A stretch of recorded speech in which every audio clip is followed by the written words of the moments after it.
Good afternoon, everyone. Good afternoon. I am Jones Harwell, and this is Journeys with Jones Harwell. I'd like to introduce you to our guest, the young lady gracing the screen with me this afternoon, this beautiful Sunday afternoon here in the state of Maryland. The sun is shining, not quite as windy as it was, but we're going to get right to our discussion. This is Miss Gina Goree-Hitchens, and Gina is passionate about one thing, using her unique voice to transform the financial lives of women. Her vision is that every woman will live a life of her design, create wealth, and use her wealth to fulfill her dreams, enjoy her passions, expand her interests, and leave a significant impact on her family and community.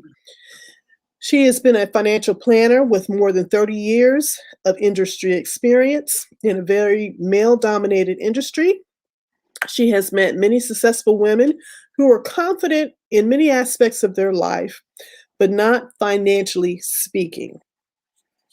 Her unique vision and desire to help women achieve a more purposeful life drove Gina to make an ambitious decision to leave her former firm and open GHG Financial Planning, LLC, an independent firm that allows her to offer her clients more through a personalized one-on-one approach.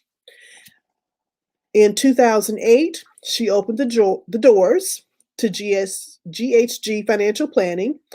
It is a full-service advisory firm offering insurance, investments, financial planning, product and services.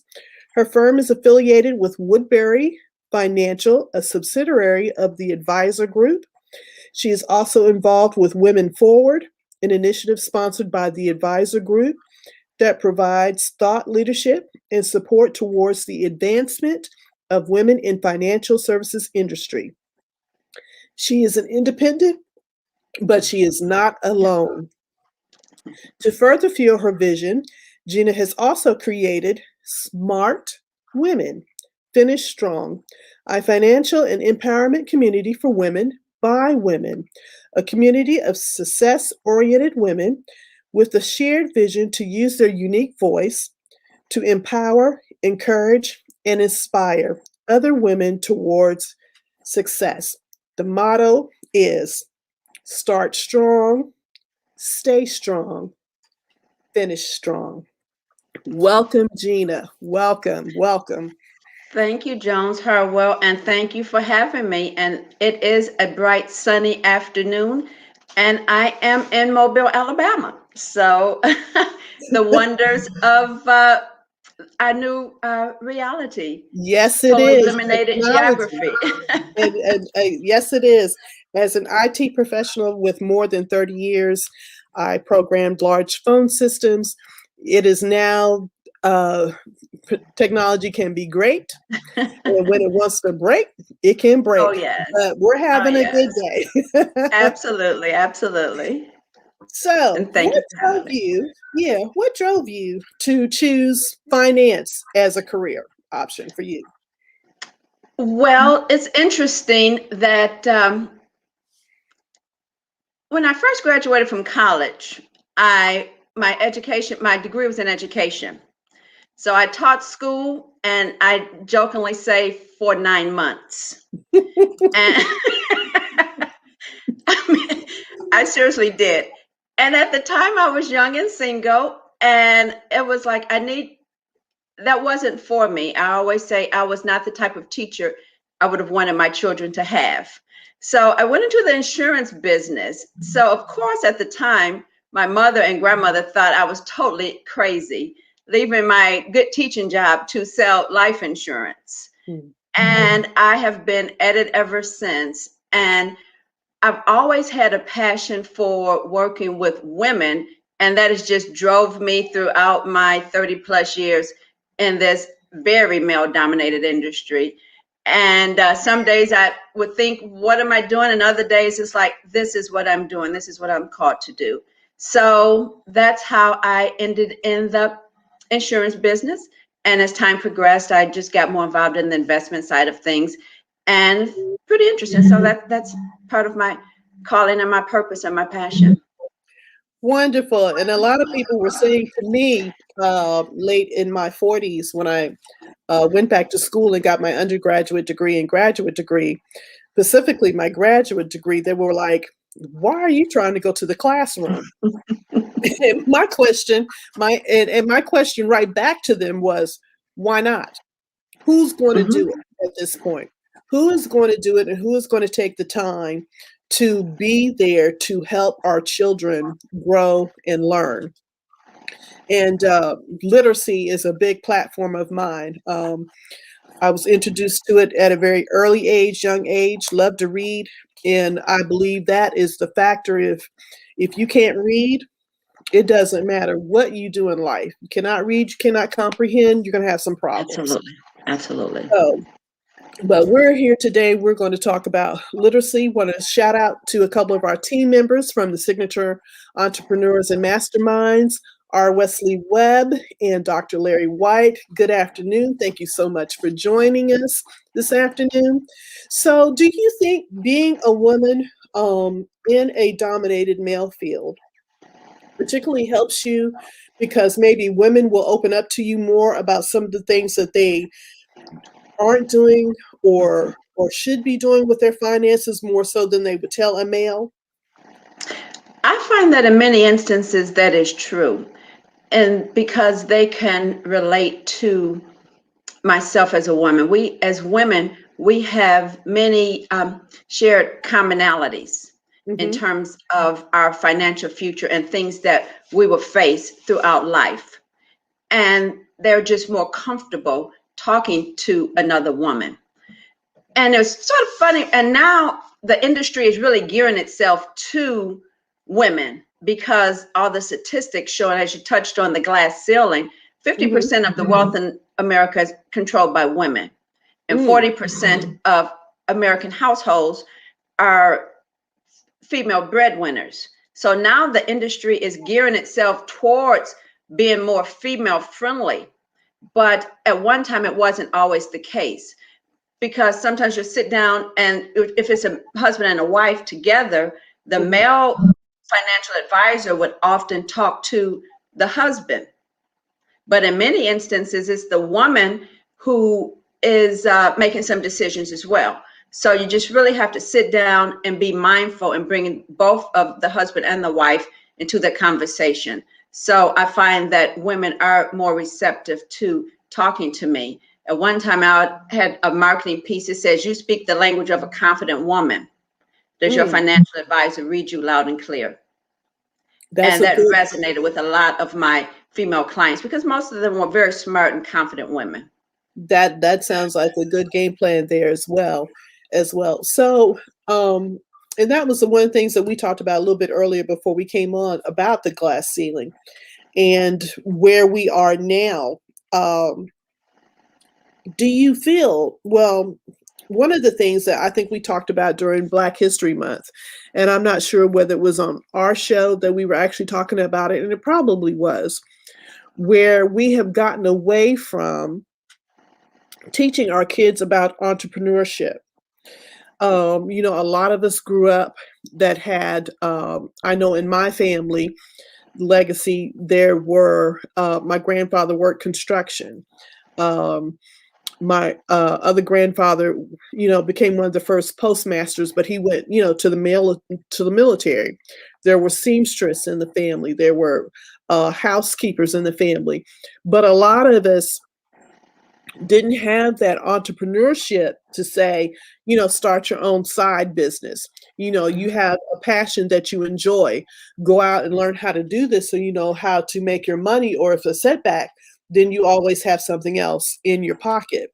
One of the things that my dad always said, he was never good with money, but he always had one piece of advice that he always gave us was to be a jack of more than one trade.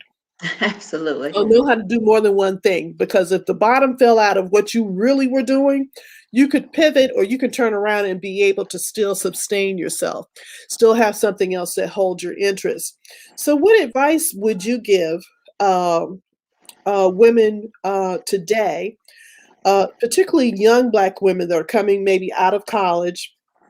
They're not sure what, may or may not be sure what career path they're going to take, whether they're going to be an entrepreneur themselves or they're going to go work for somebody else. What uh, information or advice would you give? Because a lot of people, and I was true of me as a young girl as well, oh, I got time, for finances. Why I need to be bothered at finances at 22 years old, 21 years old?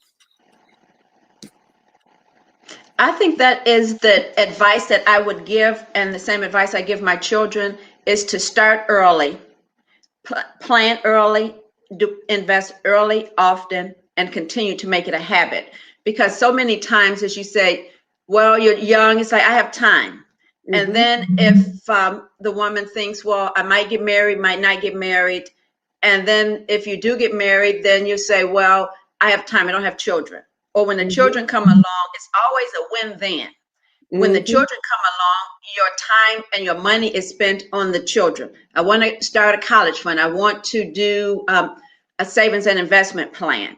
And next thing you know, your kid's in the 10th grade and you don't have anything set aside, or you are 50 years old, 55 years old, and you're ready to connect with purpose and you're stuck. And a lot of my clients actually have done quite well in the business and the career path. Mm-hmm. But again, as they get older, and that's probably at that range where all of a sudden you really want to connect with purpose. If you've been in the corporate world and you're trading time for money. And when you're younger, you have to. So, but if Mm-hmm. you make a plan to strategize, plan, and save and invest, you can have choices. And my whole business model is built on helping people define life and legacy by choice, whatever that means to you. But in terms of entrepreneurism, I do think everyone needs to have an entrepreneurial spirit, and that spirit can be connected to your purpose. But oftentimes when people think about entrepreneurism, they think of the pretty sexy side of it, but entrepreneurialism isn't for the faint of heart. It's not for the faint of heart. So my major advice would be, if you have a job, whatever that job would be, don't quit your day job too soon. Don't quit your day job too soon. You can use that job or that career to fund part of your purpose and your passion. And just never lose sight of that, because in many instances, we don't have time to fulfill what we're wanting to do. And this quarantine is a perfect example. It was a study that said 1 in 5 women was considering leaving the workforce because of caregiving responsibilities for themselves, their children, or their parents. So that is a real reality, which is also a common threat that's common to women. Mm-hmm. Another one is, even though we have so much control of wealth and household income, it's another study by the Retirement Resource that says 62% of women do not have a backup plan for retirement if forced into retirement early.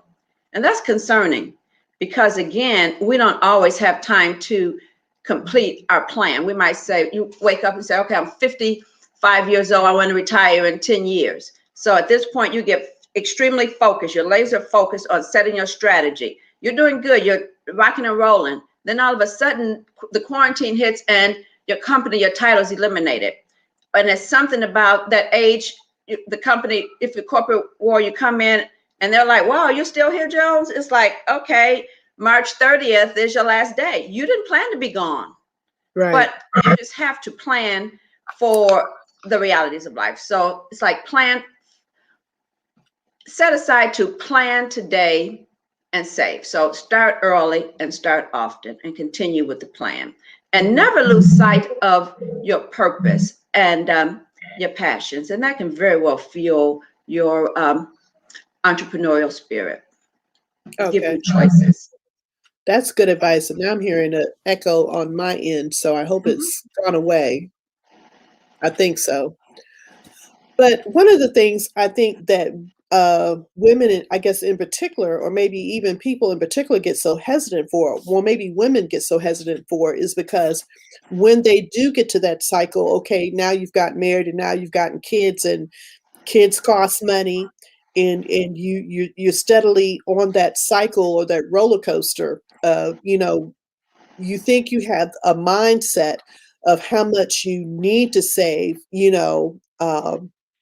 but actually, I think some of the companies out there now, particularly if you're buying stocks, I know a lot Mhm. of them have now come up with new platforms or easier platforms that allow you to invest just maybe $5, $10.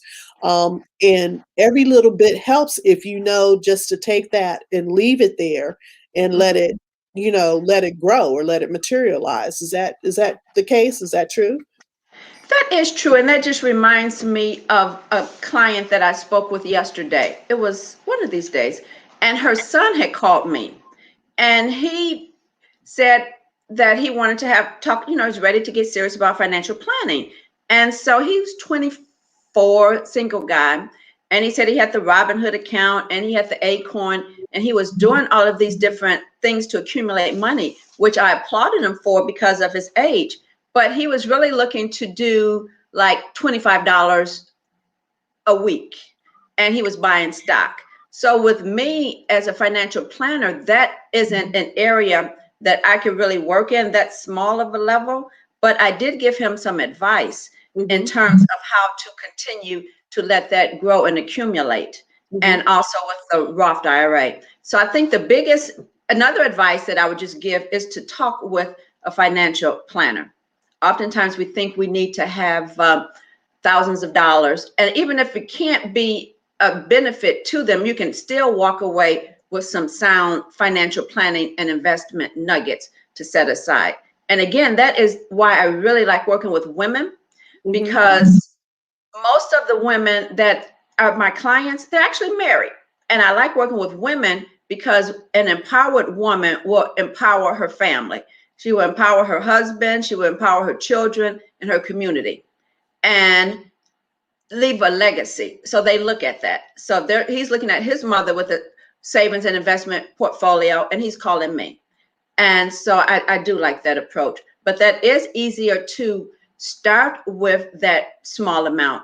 But some people think that, I think that's, and I think that's still a nice approach for like emergency money, just to build a portfolio.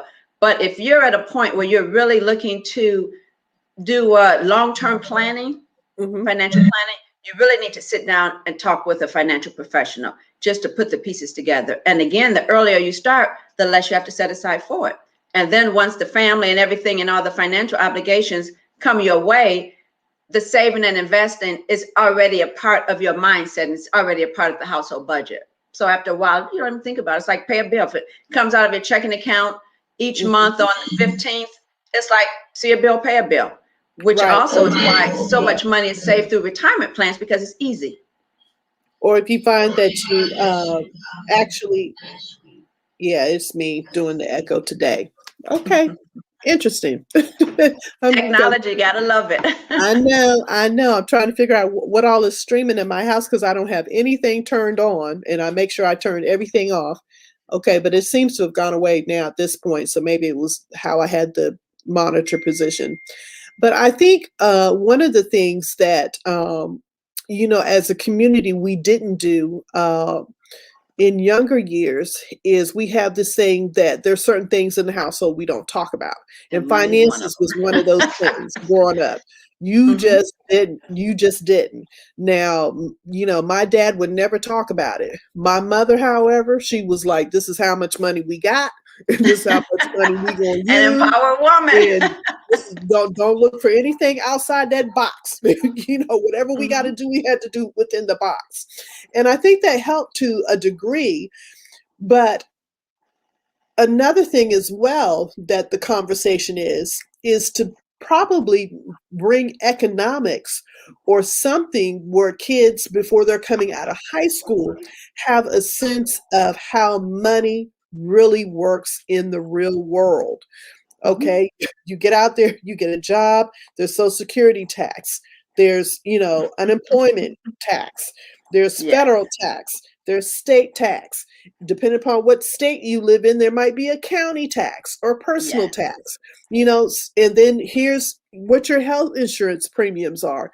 So they kind of get a sense then of how they would know what they need to do to budget, what they need to do to plan, and why either college or a technical school is so important these days for them to be able to have, one, money to survive on, and then Hmm. two, that nest egg that they need if the bottom should fall out, like COVID has done here for so many people this last year Hmm. in a few months.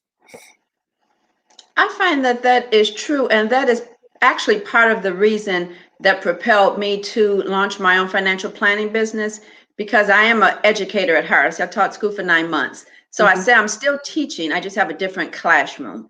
So now it's the financial literacy and the financial well-being. So I do a lot of worksite and community-based financial education, because we really do have to get our children involved and engaged and learn about finances and investing.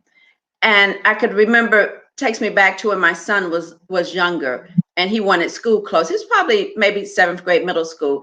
So of course, at that time, we were spending the money. He wanted all the designer this and the designer that. And then the next year, it's like, wait a minute, give this kid money. I forgot what it was, maybe $150. I don't know. We were suburbia, maybe $200. So at this point, it was up to him to buy his school clothes. So he had the money in his pocket, money in his wallet. All of a sudden, those Jordans didn't look as appealing. They didn't look as appealing. So anyway, he would end up buying, getting a little buggier stuff that was more into his budget. So at this point, he had exactly what he wanted. And then it was always a little running joke. Every time we would go in the store after that, he would have stuff picked out. Oh, I like this. I like this. And then he'll say, who's buying, me or you? Or say you. Then all of a Hmm. sudden, that little buggy, stuff is coming out. All of a sudden, it's not that attractive.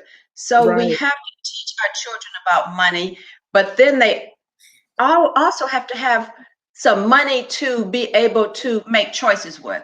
We Yeah. have to either, I won't say give them money, but even if they earn money for or get money for whatever allowance or whatever that is, they have to have enough that they can have the consequences. But if they blow it all, that you're not ready to go postal on them. Right. But you Right. just really have to teach your children about money. And by the time he got older, he did have a real appreciation for money. So now I'm just very pleased with that. So saving and investing. So instead of buying Nike gym shoes, how about buy Nike stock? Hmm. One thing that we did with my son early, uh, here we go with the echo again, was that he had his feet grew before his body grew. So by the third grade, he was wearing men's shoes. Okay. And he did something, and my husband said, he earned the pair of shoes. And so took him to the store. And, when the gentleman said, well, I'm sorry, sir, he has to go to the men's section, my husband rethought that pair of shoes. And my son was upset. He was upset. But how my husband explained it to him was, you can either walk out of the store and have no shoes, or you can do a little research Mhm. and come away with two pair of shoes for what I was going to pay for one pair of shoes. Oh, yes. Because you're not I can't afford this for your foot size. You're wearing a men's shoe now. So he kind of learned a little bit that age early about, he's not into, materialistic clothing, which is amazing. But he does. He'll go online and he'll Google, the shoes that he's going to get. What he will spend his money on is baseball equipment. But even he's gotten savvy about that to know, to go find the best deal for a glove that he needs. So instead of paying $400 for a glove, he can find, a quality good glove maybe for $225 with a coupon. that brings it down to 225. So it's that lesson he's learned. But it was still like, now you got to make your own money, because mom and dad not going to give you any more money now. Right. We give you a little bit of knowledge for you to learn how to go either get a job. He has a hobby that he could make more at his hobby than going and working at McDonald's. Mm-hmm. He can do 45 minutes at his hobby, and that's a week at McDonald's. Mm-hmm. Because he's a Absolutely. musician. So, we've taught him the difference, learn how to use your gift, because that gift can still get you extra money. If you need it for something, you're saving up for something, an extra class or something comes up, you're getting ready to go to college. That's extra money in your pocket, that Absolutely. you can have. Mm-hmm. And with that all started with the conversation that you and your husband had with your son. And that's what we have to do. We have to start the conversation. We have to start the conversation. Because kids think money grow on trees. It just reminds me when I was a kid, my parents used to always say that. Oh, yes. Oh, yes. So talk a little bit about your Smart Women program. Okay, that was a vision of mine my entire career, pretty much since 2003. Because, as I said, I've often will come across women who were financially successful. They enjoyed career success. They were gainfully employed, and life was good. And they would never slow down long enough to do any planning because, quite frankly, Jones, life is good. Okay. But then when the realities of life hit, they realized they weren't quite as good as they thought they were. So that environment, I just wanted to create an environment where we can come together and utilize our collective voices to encourage and empower and inspire each other. And then over the time, it's grown into not just from a money standpoint, but it's that Smart Women Finish Strong. It's a financial and an empowerment forum for women, because a lot of my clients and the community are at a point where they're looking to transition to success. Their kids are grown and gone, or they're very near out the house. Oftentimes they spent time caring for aging parents. Their parents are no longer with us. And so they're wanting to connect with purpose. So it's a holistic community where we can tap into creating the strong finish from a holistic standpoint. And that's been a vision of mine, like I said, since 2003. But I've never slowed down long enough to really bring the vision to life. And I will call that my gift of the quarantine, is that in that stillness, my vision was birthed, and I'm just very excited about it. So with that, again, like I said, it's start strong, stay strong, finish strong. And that strong finish is when you're to the point in life where you're living with purpose and passion, and you are encouraging and having that legacy and bringing another sister along with you. And then again, that's back to the full circle start, and that this other young sister is encouraging herself and empowering her family and her community. And that is what we really have to do, is get back to being community tribal minded, and not just worry about what's going on in our four walls of our house, but have a mindset of being a blessing and being a voice of encouragement to others. Because I said, too much is given, much is required. So we really have to be our sisters' keepers. So that is what Smart Women is. Do you do like quarterly or monthly seminars? How does that, if one was interested in learning more information about that?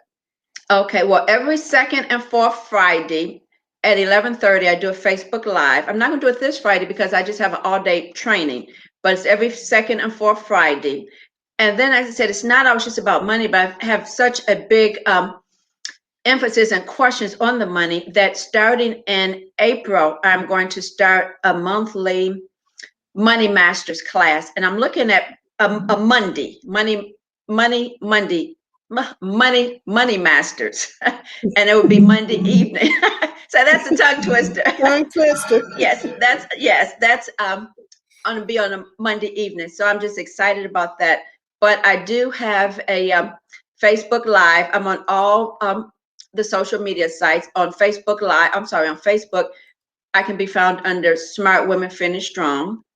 And then my financial planning business, I'm on Facebook as GHG Financial Planning on Facebook. And then also just in this quarantine world, I'm working with a marketing person. So I have a bit.ly link. I'll have to get that in there, but it's smart to join my community. It's Smart Women Lead. Let me see what that link is. But yes, that can sign up to get my newsletters and stay current with what's going on in the smart women world. Yes. So it's just helping you just to create a strategy to have life according to your terms. And do you mind if I share a story with you for a moment? Yes, go ahead. Okay. Well, I had this one client, which I'm most proud of. I do a lot of speaking. So I did a presentation and she connected with me because she had worked gainfully employed at a very comfortable 6-figure salary. She took time off to take care of her aging parents. Both her parents are deceased. And so she was living off what she had earned from the sale of her home and everything. So she was living quite comfortable. I guess she had a comfortable life. And it's to the point now where she was thinking she needs to go back and get a job because she is too young for Social Security. So she's ready to get a job. So after we sat down and looked at her 401k and all of her assets that she had, it's like, well, you can get a job if you want to, but you actually have enough resources here that we can create a strategy that you can continue to maintain your livelihood and your lifestyle based on what you currently have. So we created a strategy to get her to 59 and a half, where if she wanted to take money out without the penalty, she could do that. Then we're creating a separate strategy to get her to age 62 if she decides that she wants to take an early retirement. So again, a lot of times what we think we need, we don't really need. Of course, if she wants a job, she can get a job. But to be quite honest, I don't really think she was trying to get a job. She was just trying say, yeah, truth be told, I don't think she was trying to get a job. I always say with my clients, I tell stories, but I don't give names. And the stories that I give are usually some good stories, nuggets that will be had. But again, that all, like I said, with your son, it all starts with the conversation and sitting down and creating a plan. Because a lot of times, everything we need is right here in our hands. We just have to know how to position it and make the best of it and create a strategy for it. So that is what I do, the value that I bring from my financial planning business. And the conversations are started through my Smart Women Finish Strong community. I sort of have to keep the two separate just because of compliance issues. But again, you have to be creative and figure out how you can get the message out and still be compliant friendly. So some of the things you might see on my financial page might be a little different from Smart Women. It all has to say it's just to get women empowered and inspired. Okay. Yeah, I'm playing around with the mic things here to see if I can not get the echo. So I don't know where I'm sitting this today or what's going on my end, but I'm always want to make sure I do a quality show. But I do love the story, because a lot of times we don't. We think, just we do simple planning and have no idea that we do have all the resources on hand that we need to live comfortably. Comfortably. So give me the last link again. I think I have the, under Facebook, I have Smart Women Finish Strong, and then your GHG Financial, and then your last one was? My link is the bit.ly, bit.ly, bit.ly, and that's Smart Women Plan. Smart Women, and that's all one word? Yes, Smart Women Plan.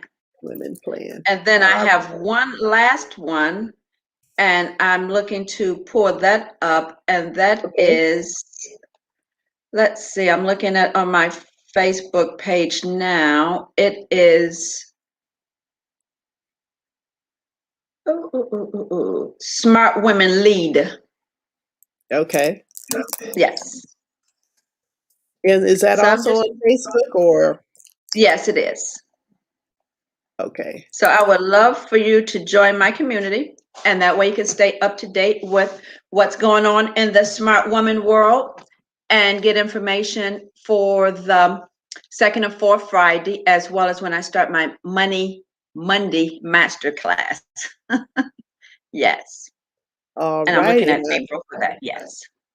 putting that right in the comments. Monday masterclass, money Yes. masterclass.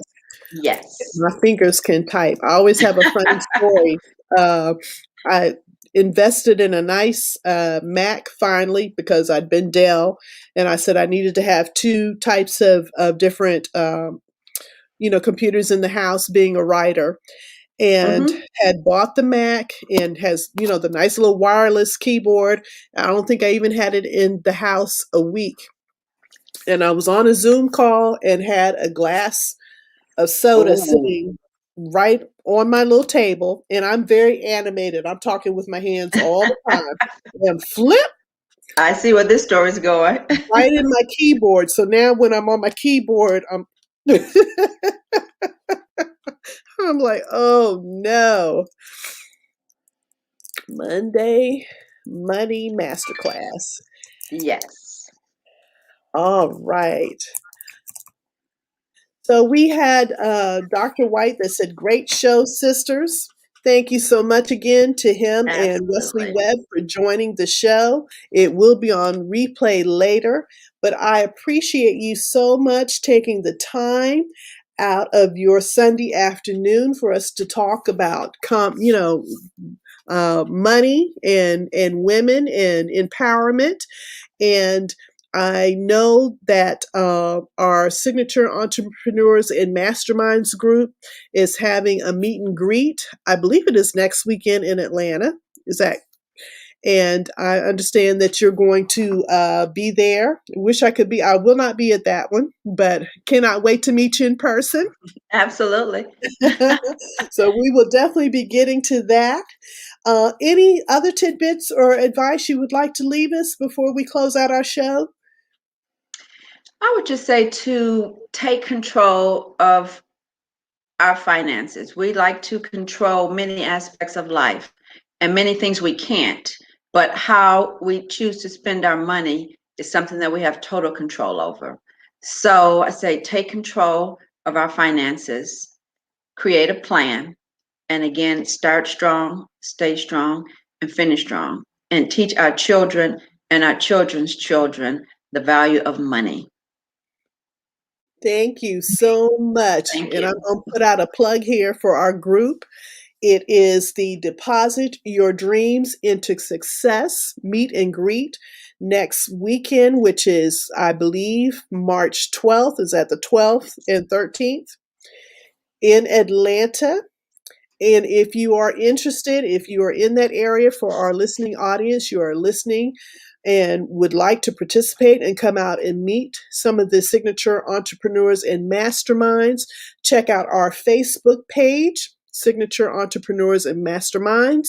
Our national chair, Dr. Larry White Sr., you can also check out his page for any information that you may have or would like to know about the group.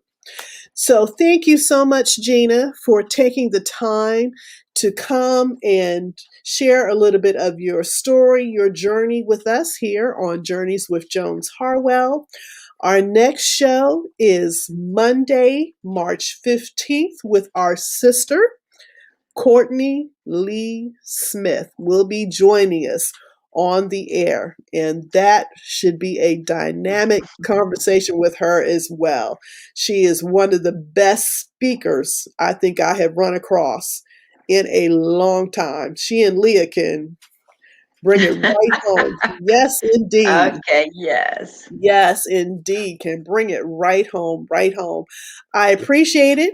I've got your information. I've put your websites up. I will be joining because I cannot wait to learn from your masterclass on money on Mondays when you get it started next month in April. And Hmm. every second and fourth Friday Yes, at is when you have 11:30 your Central, Facebook Live. Yes. Facebook Live. All Hmm. righty, everyone.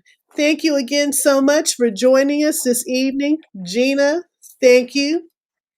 And Appreciate thank you for you. having me. Thank you for having me. Enjoyed Thank it. you. All right, everyone. Enjoy the rest of your evening. I will see you next week again on Journeys with Jones Harwell. Bye.